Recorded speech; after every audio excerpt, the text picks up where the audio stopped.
BNP সত্যি সত্যি বিপদে পড়তে যাচ্ছে। আজকে একটা বক্তব্য দেখছি সাভারে, সেখানে তিনি বলছেন দেশকে আর ধ্বংসের দিকে ঠেলে দেবেন না। এটা বলার কারণ আছে যে তিনি বলছেন যে অনেক প্রত্যাশা ছিল, যেসব জায়গায় সংস্কার প্রয়োজন সেগুলো শেষ করে দ্রুত ভোটের অধিকার সরকার ফিরিয়ে দেবে।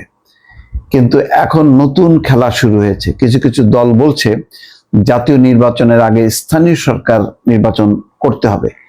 তাদের অনুরোধ করে বলতে চাই, দেশকে আর ধ্বংসের দিকে ঠেলে দেবেন না, নৈরাজ্যের দিকে ঠেলে দেবেন না। তো এটা হলো ধামরাই উপজেলার যাত্রাবাড়ি মাঠে সোমবার বেলা 2টার দিকে ঢাকা জেলা বিএনপি আয়োজনে এই সমাবেশে তিনি কথা বলছেন। আসলে বিপদ অন্যদিকে। স্থানীয় সরকার নির্বাচন হয়তো হবে না, কিন্তু তার বদলে প্রশাসক নিয়োগ হবে। সেই প্রশাসক নিয়োগের একটি বড় অংশ বিএনপি সমর্থিত দের তালিকা করা হচ্ছে, শোনা যাচ্ছে, এবং সেখানে বিভিন্ন দলের থাকবে। কিন্তু শেষ পর্যন্ত এই প্রশাসকরাই হবে নতুন দলের একেবারে প্রধান অবলম্বন, অর্থাৎ তৃণমূল পর্যায় থেকে ছাত্ররা যে দল করতে যাচ্ছে সেই দলটা গড়ে উঠবে তৃণমূল পর্যায়ে এই প্রশাসকদের হাত ধরে। বিএনপি ইতিমধ্যে এটি বুঝতে পেরেছে।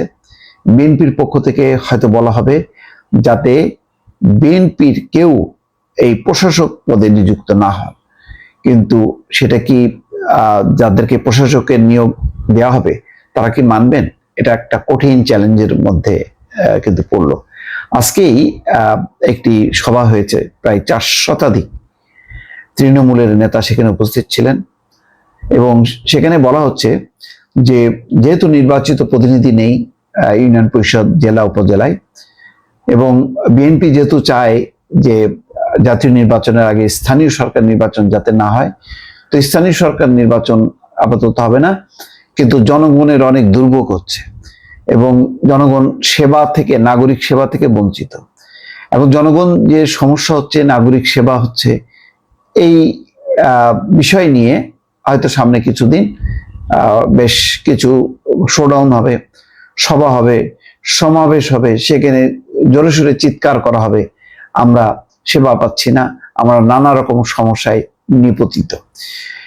এই অবস্থায় প্রশাসক নিয়োগ দিয়ে আপাতত চালানোর কথা বলা হবে যে জাতীয় নির্বাচনের পর নতুন নির্বাচন, স্থানীয় সরকার নির্বাচন না হওয়া পর্যন্ত এই প্রশাসকরা থাকবে। কারা সেই প্রশাসক তার তালিকাও নাকি তৈরি করা হচ্ছে, এবং তাদেরই একটা বড় অংশ নতুন দলের প্রধান নিয়ন্ত্রক হবে, সমন্বয়ক হবে। এবং যখন প্রশাসক হবেন তখন বর্তমান যে অবস্থান আছে, কেউ যদি বিএনপি থাকে বিএনপি থেকে পদত্যাগ করবে, যদি জামাতে থাকে জামাত থেকে পদত্যাগ করবে। কিন্তু এই প্রশাসকরা আসলে রাজনীতির ঊর্ধ্বে কেউ থাকবেন না, তারা রাজনীতিরই অংশ থাকবেন, এবং স্থানীয় সরকার মন্ত্রণালয় তার ক্ষমতা বলে এই প্রশাসকদেরকে নিযুক্ত করবেন। নতুন দল গঠনের ক্ষেত্রে, নতুন দলের বিকাশের ক্ষেত্রে, নতুন দল সংগঠিত করার ক্ষেত্রে এই প্রশাসকরাই মূল ভূমিকা পালন করবে।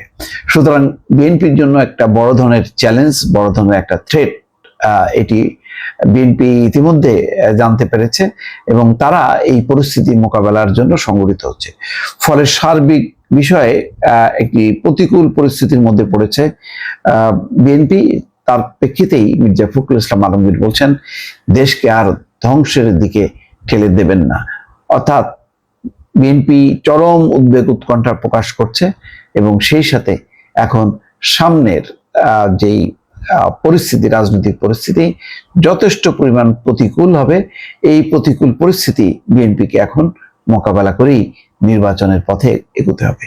সেটি কতখানি শান্তিপূর্ণ সহাবস্থান, আলাপ আলোচনার মধ্যে দিয়ে হবে নাকি চাপ প্রয়োগ করে হবে, সেটাই এখন দেখার বিষয়। দর্শক ভালো থাকবেন, আল্লাহ হাফেজ।